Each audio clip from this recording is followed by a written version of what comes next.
Okay, I'm doing the embedded assessment number 2, so we're going to start right now.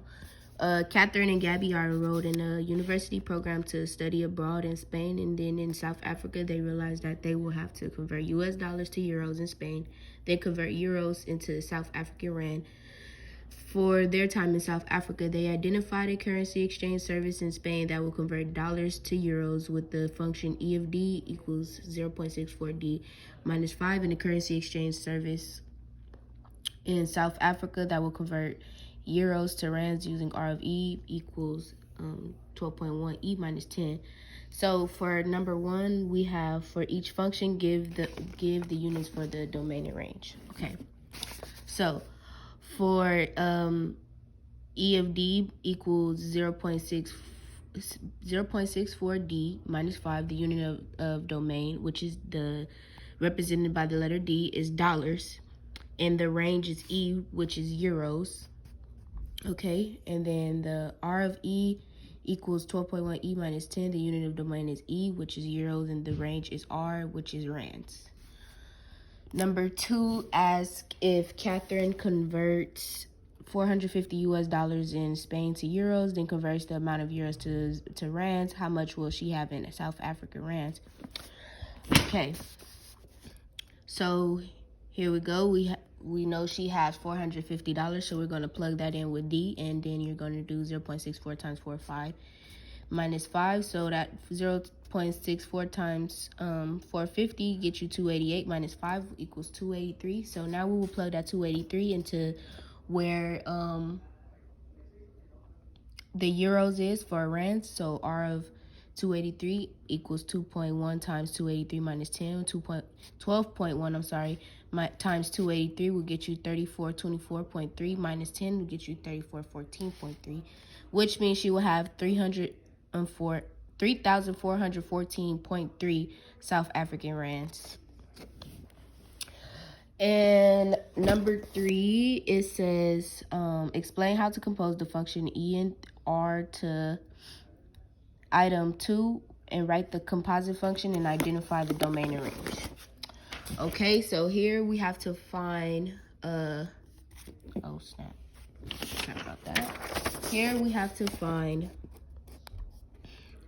the R of E of D, which would equals R of 0.64 D minus 5. So we plug in 12.1 where R is, and we multiply, which gets us 7.744 D minus 60.5 minus 10, which would get us R of E of D equals 7.744 D minus 70.5. That is the composed function, and the domain, and I didn't write it in here, but the domain would be 7.8 and the range would be 0. Now on to number 5. Or did I do that wrong? Okay, no, on to number 4, I'm sorry. So number 4, as after converting US dollars to euros in Spain, Gabby had 139 euros. Use the inverse function to find how much US dollars she is converting. Okay, so we have the function E of D equals 0.64.5 D. And then here we know that we plug in the where she has 139 euros, right? So here is where we will find the inverse function. So here we go. We got E equals 0.64 D minus 5 and D equals 0.64 E minus 5. I was kind of confused right here, but I hope I got it right. We find the inverse, and it becomes E negative 1 of D equals D plus 5 over 0.64.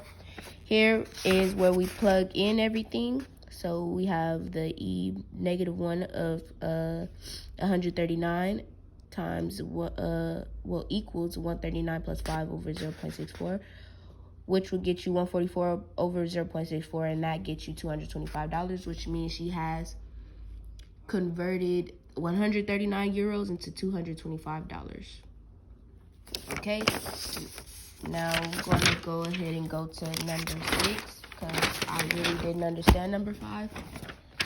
So here it says Catherine and Gabby are shopping for plane tickets back to their home city of Chicago. The average cost of a plane ticket from Johannesburg, South Africa to Chicago is $1,300. The function g of x equals x, the absolute value of x minus 1,300 gives the variation of a ticket costing x dollars from the average ticket price. So for A, they ask us to graph g of x. So here we have g of x equals the absolute value of x minus 13. So here is the graph where we I had a brain fart, I'm sorry. So here's the graph, and then number B asks you to describe the graph of g of x as a transformation of the graph of f of x equals the absolute value of x. So we have, you can find x by shifting f of x equals the absolute value of x to the right 13 units, and that's what we did here. We added, we basically just transformed it into this by moving it to the right 13 units because that's the x minus 1,300 units, I'm sorry. And for letter C, it says at one travel website, all the ticket prices are within $200 of the average price. Explain how you can use the graph of g of x to find the least and greatest ticket price offered at the website. So here, I wrote it down. It said where we draw the parallel line through 200 because that is the price, the ticket price are within 200. So we draw the parallel line through the x-axis where y equals 200, and the intersected points is the least and greatest amount of the ticket prices. So here we have the first point, which is 1,100, and the last point, which is 1,500. So that means the minimum price of the ticket would be $1,100, and the maximum price of the ticket would be $1,500. And that is my embedded assessment 2, page 99.